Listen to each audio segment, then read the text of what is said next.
POA community and Fit Body Bootcamp communities. Welcome back to the channel, everybody. Robert Linkul. Hope you're all doing well. I have a new research article, actually two of them, that I want to go through with you and discuss. And I'm going to say this one carries a little bit more of a personal connection for me, a personal struggle, even, if you will, as we kind of go into this. So I'll be sharing a little bit more about that as we go. The primary focus of this is going to be around depression and around depression in older populations. Now, granted, a lot of this information that we're going to talk about is applicable for all ages. Anybody that's dealing with depression, exercise is going to be very beneficial. Remember, all these videos, I'm not coming here to talk to you about diagnosing somebody with depression. I'm not coming here to talk to you about diagnosing someone going through menopause or someone that's having a bunion surgery or someone that's getting a hip. We're not here to diagnose. Everything is done through the lens of what is the limitation, the disease, the injury, whatever it is that we're dealing with, and how is resistance training / fitness going to help benefit that. So when we look at specifically the medical condition of depression and say, how can health and fitness and resistance training and our style of training, how can that benefit it? We went and sought out some information, but before we get into that, I want to be able to just define what it is that we're talking about. So went to the CDC website, went through one of their primary pages here, and it gave us pretty good information on that. I'm going to recap this in just a moment, but there are hotlines for people that definitely need help. There are really great companies out there like BetterHelp and a couple others, Regain, a few others, that can give you virtual online options to be able to talk to a therapist or talk to a group or watch webinars or gain access to tools to help you with depression. Though depression is viewed through a community eye, meaning that I would say, number one, men, we're supposed to be very tough and we're supposed to be very rigid. And we're not supposed to talk about our emotions or talk about our feelings. This is a very common, wrong, but common misconception of society. And that's what I mean by this is a little bit of, number one, an emotional point for me, as this is something that I have been struggling with since my father has passed away, even a little bit before that. And, I am finding a lot of these tools and a lot of these practices to be helpful. I wanted to make a video about it, but I also know my target demographic. I know who I'm speaking to here. And I want to make sure that not only am I providing information that I think would be beneficial for anybody, but with our specific target of our aging population in mind. So I would love to have any of our male viewers feel comfortable and feel confident knowing you're not alone in feeling maybe the way that you feel, and that it's a good thing to seek out help and to talk to others and to get the tools and the support that you need. And it took me a while to come to that.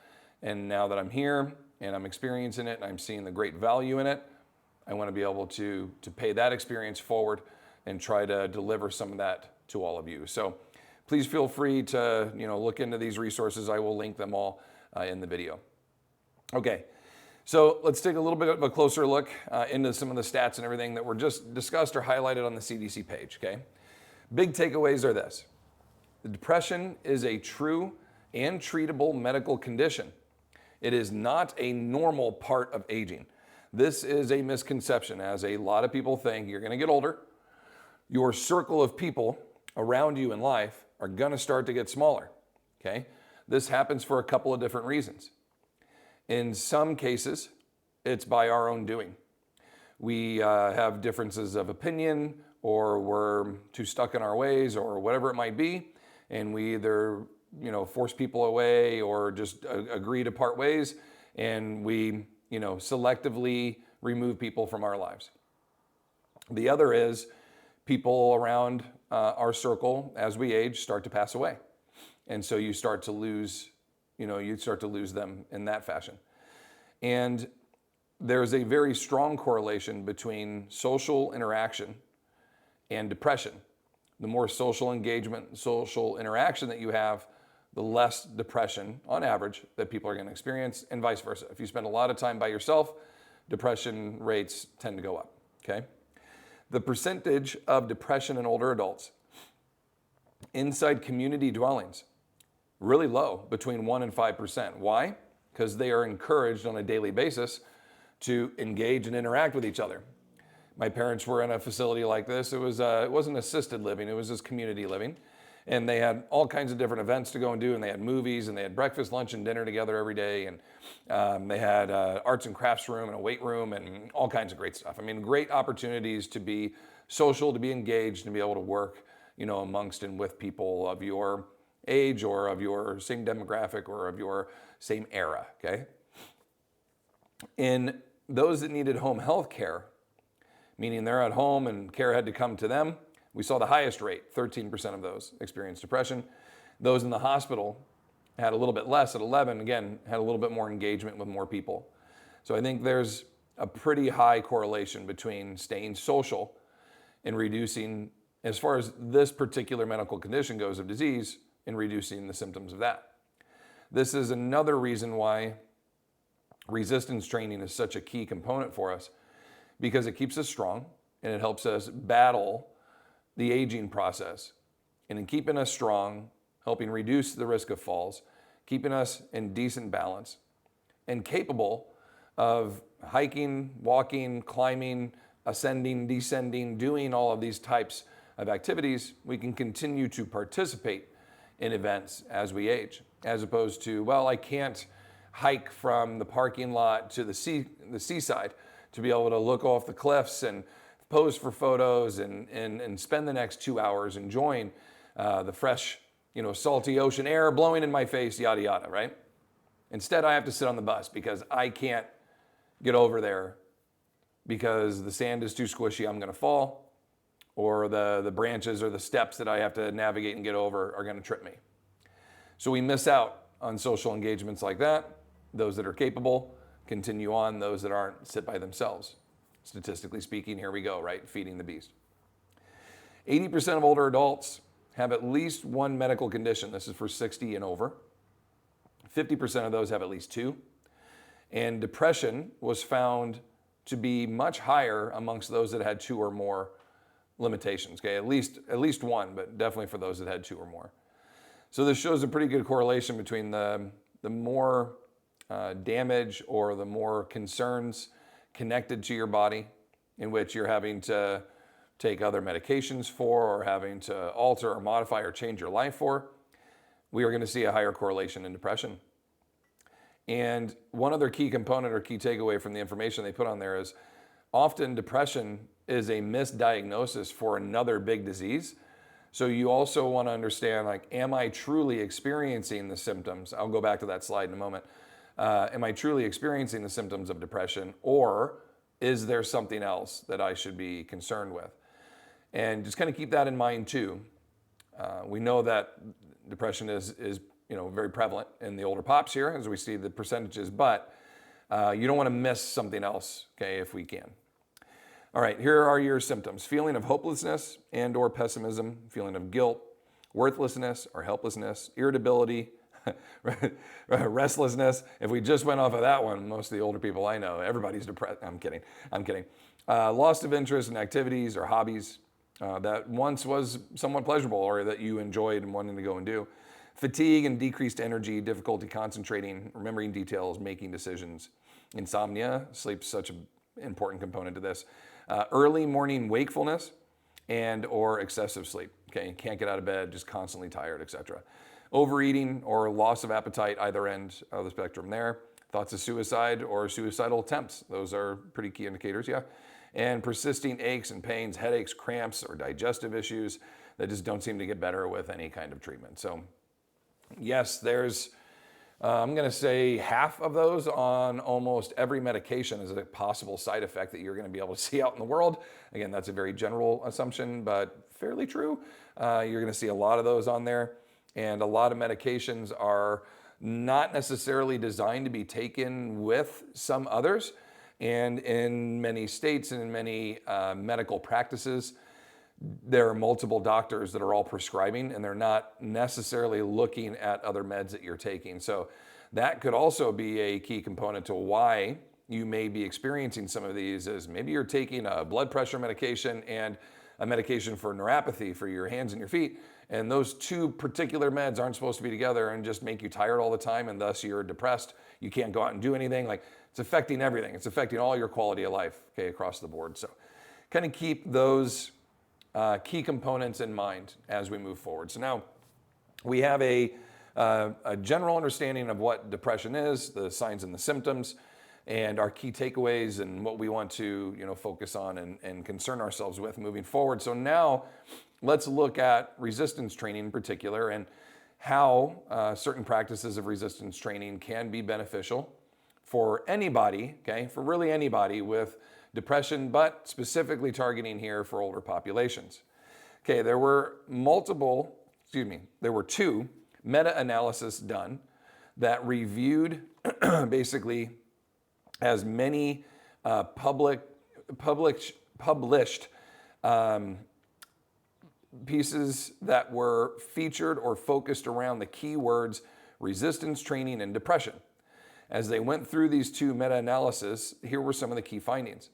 Resistance training alleviated depressive symptoms across the board in all of those studies.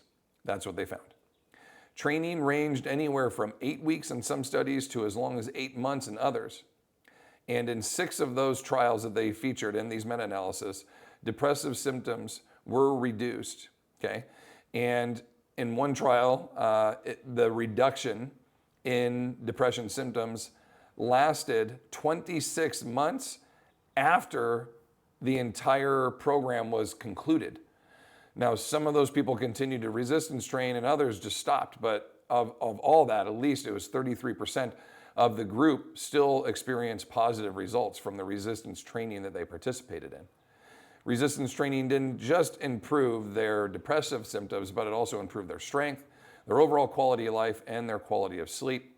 There were no serious adverse events in any of the studies that were done, meaning that no one got hurt or had any major repercussions from participating in resistance training, in particular with correlation with depression and the depressive symptoms.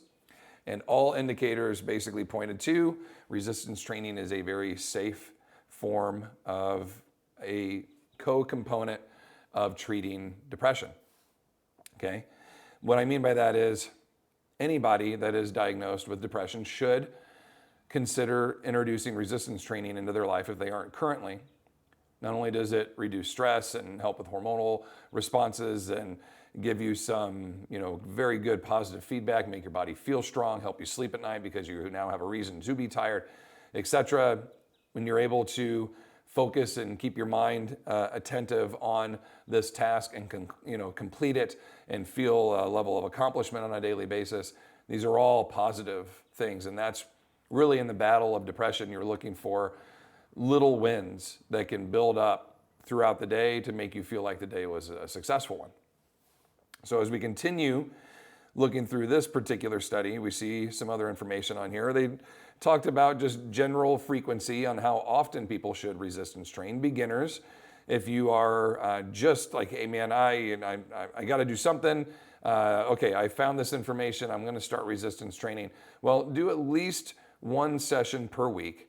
And in that one session, you should target at least each muscle group once, okay? So you wanna do something for your chest and your triceps, and something for your back and your biceps, and something for your shoulders and your core, and something for your quads and your hamstrings, and then something for your calves and your tibs, okay?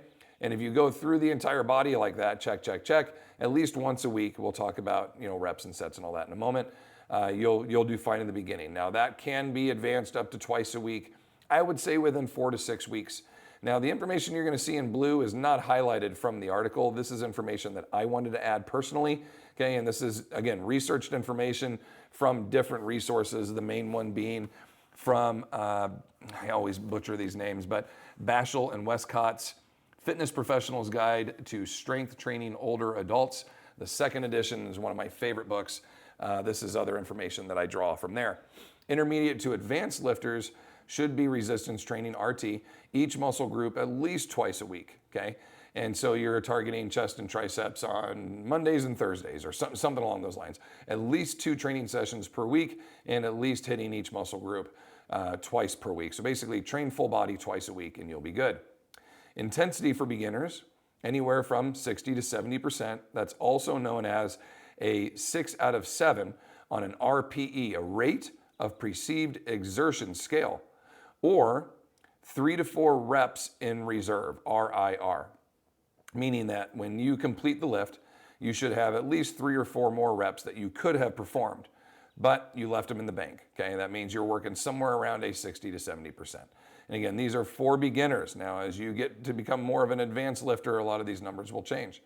Intermediate to advanced lifters should be anywhere between 70 and 85% of their 1 rep max, anywhere between a 7 and an 8.5 on their rate of perceived exertion, RPE, and or have 2 to 3 reps in reserve when they finish their set. What type of lifts should they be doing? Multi-joint exercises, also known as complex lifting or multi-joint lifts, that target both agonist and antagonist muscle groups, and you're training multiple joints at one time, meaning you train your wrist, your elbow, your shoulder when you bench press. You train your ankle, your knee, and your hip when you do a squat. Okay, you're training multiple joints at one time. You're not doing a single joint lift like the next one, like a bicep curl or a tricep push down or a calf pump necessarily until later in the workouts. They also do show to have great return, but should be done later in the workout as the bigger, more complex lifts require a little bit more effort and focus and energy. And as you get a little bit more fatigued and a little less intense in your training, you can go to smaller muscle groups and still have a very good return. Now you can train on machines or free weights, body weight, all of which can be of benefit. However, I think moving external load is probably going to be the most beneficial for you. So I would move weight as often as possible. Other considerations here, and these are just, again, key takeaways.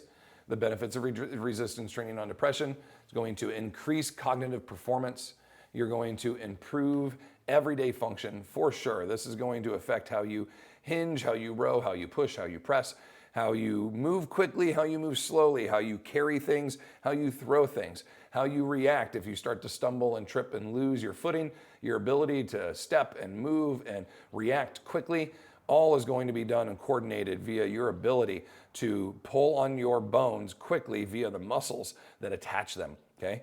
So when we talk about improving everyday function, we don't necessarily mean brushing your teeth, getting dressed, etc. Those are the ADLs, if you will, the activities of daily living that we have to do on a daily basis to maintain our independence and to keep our function. But there's more than that, okay, that we are going to do out there. You have daily life activities, daily life functions that you want to do that include carrying your groceries and ascending and descending stairs, getting up and down from the floor, rowing, pushing, pressing to overhead, and or hinging and picking things up off the ground and being a little more dynamic in how you do that, meaning you may throw or catch or accelerate something through space. All of this is going to have a very functional return to your daily abilities. You are going to increase muscle mass that counteracts muscle loss in older adults. What that means is you're battling sarcopenia, okay? Sarcopenia is the loss of muscle mass and function, and is not necessarily due always to the aging process. This is occurring in people as young as 30 and 40 years old are becoming sarcopenic because they're sitting around doing nothing all day, literally not doing any exercise to challenge their body, their muscles, their bones, their heart. So they're becoming osteoporotic, meaning their bones are getting soft, they're becoming sarcopenic, muscles are shrinking and not performing as well, carrying extra adipose tissue because they're not exercising, so now they have extra body fat. All that stressing their body, stressing their heart and their cardiovascular system, putting them at risk for a heart attack or stroke. All of this just starts to build and build and build, and it's happening in late 20s, early 30s in many cases, okay? So increasing muscle mass is a fantastic way to battle the aging process. If there was one thing that I could put out there for you that is the fountain of youth, okay, is going to help you age gracefully. It's to build as much muscle mass and get as much muscle mass on your frame as you can as you age. You're going to improve your cardiovascular health, reduce your resting blood pressure, reduce your risk of metabolic disorders. You're also going to reduce your risk of falling, as we discussed, and it's going to slow the aging process. So final thoughts on this particular article. They dove a little bit into actual prescription here. And then I'm going to give you my key takeaways and where areas, again, the bold areas, not necessarily directly out of this article, but via the other book I just referenced, and I'll show you in a moment, and also just some personal experiences of mine. I'm finding that free weights, after beginners have learned either on selectorized machines or circuit training machines, I believe getting into training with free weights where you are in space, having to manipulate the load and not work it against any type of fulcrum or fixed point is going to give you the best bang for your buck. Now, are there certain lifts? Let's say you have a shoulder impingement or a shoulder issue, and it's like, I have to use a pivot point or I have to use a machine to be able to train my shoulders or else I just have too much pain. I totally get that. I do that myself. And that is A-okay. Like, do that. But if you can do a deadlift rather than being on a leg press machine, I think you're going to get greater benefit from that. You're going to get a greater functional return, as that's literally what you'll be doing when you pick things up and put them down, versus the leg press is trying to simulate that more or less in more of a fixed and closed feature, okay? Circuit training, I believe, is one of the better features of this as well. Be able to go from exercise to exercise to exercise. I'm going to train my chest and then my back and then my quads and then my hamstrings and then my shoulders and then my arms and then my calves and my shins, and then do it all again and then do it all again. So a big circuit as you kind of work your way around. Now, you're going to get a true strength and conditioning component out of that as you're training your strength, but as you move from station to station, you're going to get a spike in your heart rate, and then you'll get a little recovery, and then another spike and a recovery. But think of those spikes and recoveries coming from 60% of your maximal heart rate to 80, 60 to 80, 60 to 80. We're really not allowing it to recover all the way back down to 30% or resting heart rate, okay? We're not allowing it to recover to that. You're keeping it at an elevated, and then from that average elevated, we're going to spike and return and spike and return, and that's what you get when you're performing something like higher intensity resistance training or high velocity resistance training, where you're trying to move things either quickly or more eccentrically.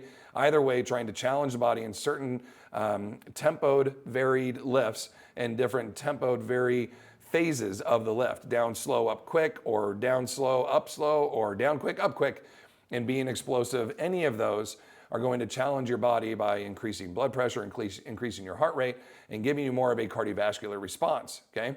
That's going to be beneficial. But at the same time, we're working with somewhere between a 40 to 80% of your maximal load, or a 4 to 8 of an RPE, or anywhere between a 4 and a 8 rep in reserve range that's going to allow you to manipulate those loads at those tempos, still reap the benefit of tearing the muscle fibers that are good tears. They're going to help you build the fiber back. That stress put through the muscle is still going to pull on all the bone. That's going to stress the osteoclast and the osteoblasts to do their job to then regenerate more dense bone. So you're getting more dense bone, you're building more muscle mass, you're challenging your heart and increasing and improving your cardiovascular system. Ideally, you're eating well, so you're burning your excess adipose tissue through your resistance training, through your metabolism running really high, and through the caloric deficit that you've created through the day, ultimately giving you a great opportunity to live as healthy as you can. And in doing all of that, reducing any depressive symptoms, hopefully across the board. Now, you're going to have 2 to 4 sessions per week, per my suggestion. I think having some walks or rucks on those other days, walking with a backpack or a vest on, would be really good. If you're only going to lift 2 days a week, go out and walk or ruck 4 or 5 other days. You should be doing something fairly active every day, at least 30 minutes, okay? 30 to 45 would be better, but at least 30 minutes. The amount of exercise, what we put on here are exercises first, then sets, and then reps. So anywhere between 4 to 8 lifts when you do lift per day. And then how many sets? Anywhere between 3 to 4. And then how many reps? Anywhere from 5, as low as 5, all the way up to 30. All show strength development benefits, but also hypertrophy-based development. And that's fairly new, in the last couple of years, to know that reps as high as 30, even some studies higher than 30, showed a hypertrophy-based effect. A little gassy, buddy. You okay? You need to go out? Here, let me get you out of here. That was a bad one. Sorry, YouTube. Whew. Okay.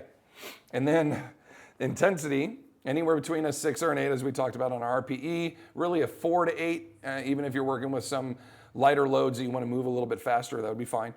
Duration, we're looking at a 2 to 1. That means 2 seconds of eccentric, stretching the muscle down, bicep curl, 1 second on the up, or 3, 2, 1 on the way down, 1 second up.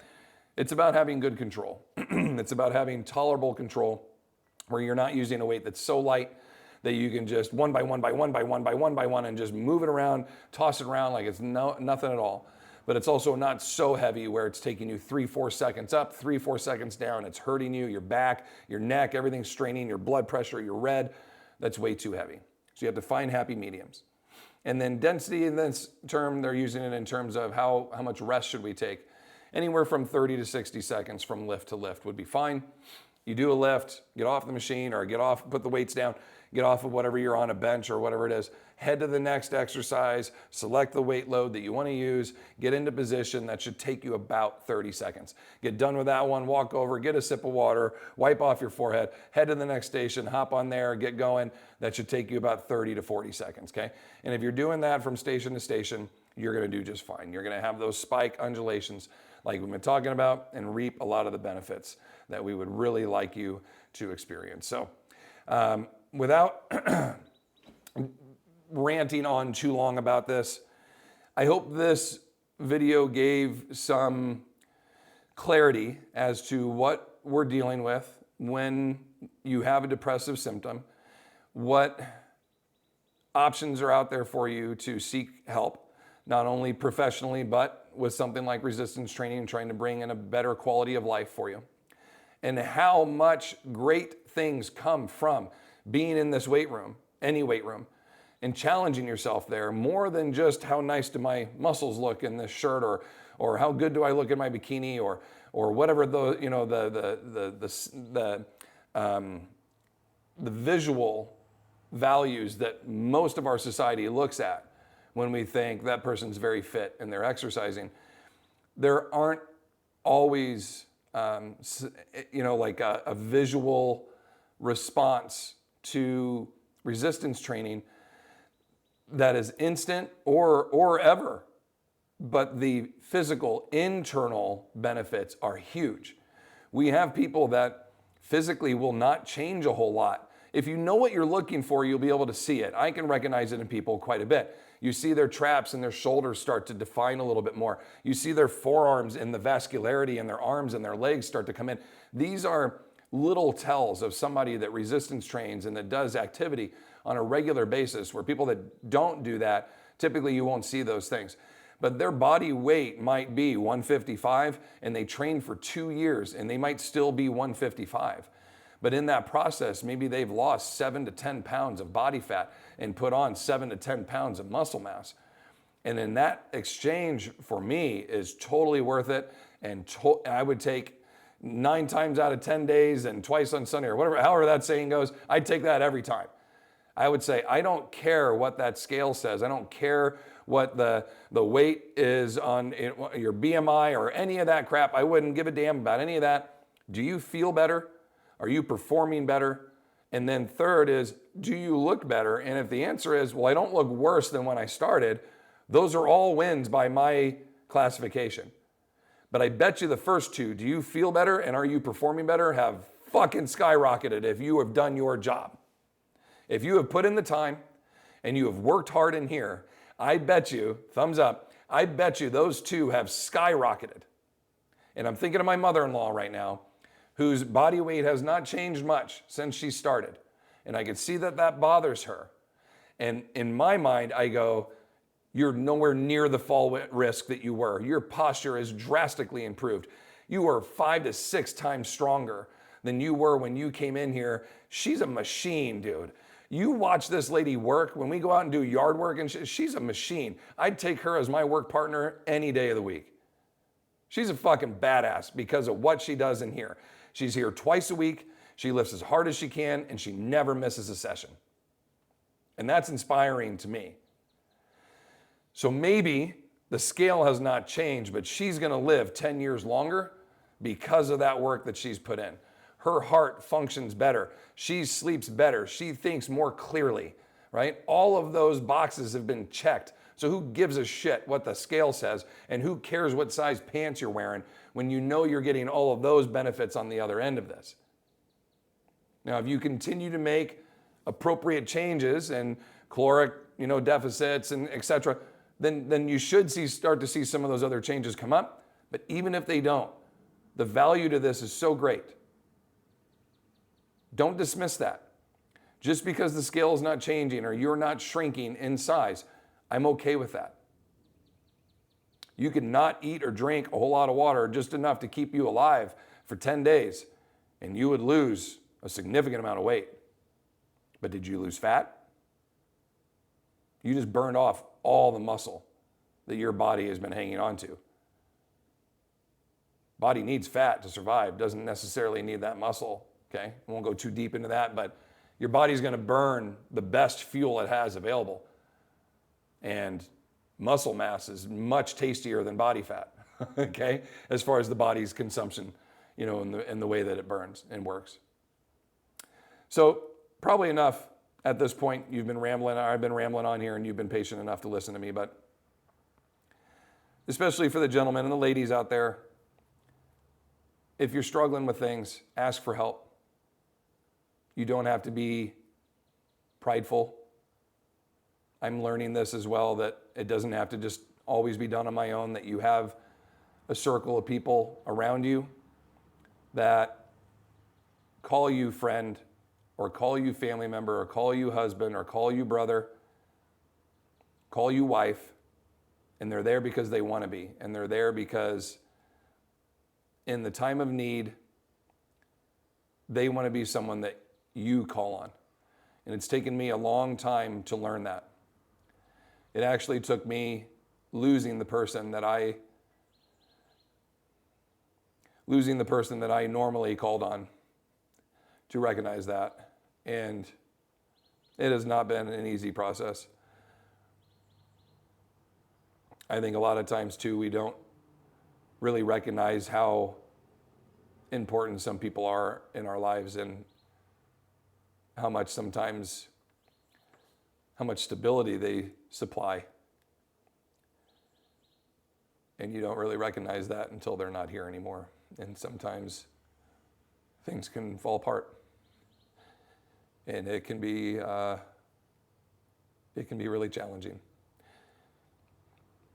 So know that you're not alone, and that you should reach out for help, and that you should talk to that support system around you. And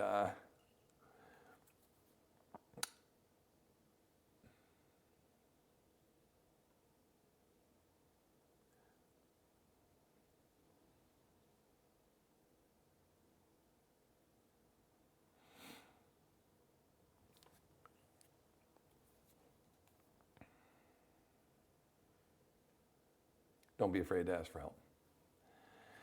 I hope you got some good stuff out of this video.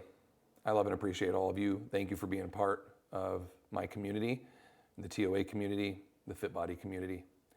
And though this is a emotional topic, always something to learn, always good things to come from this.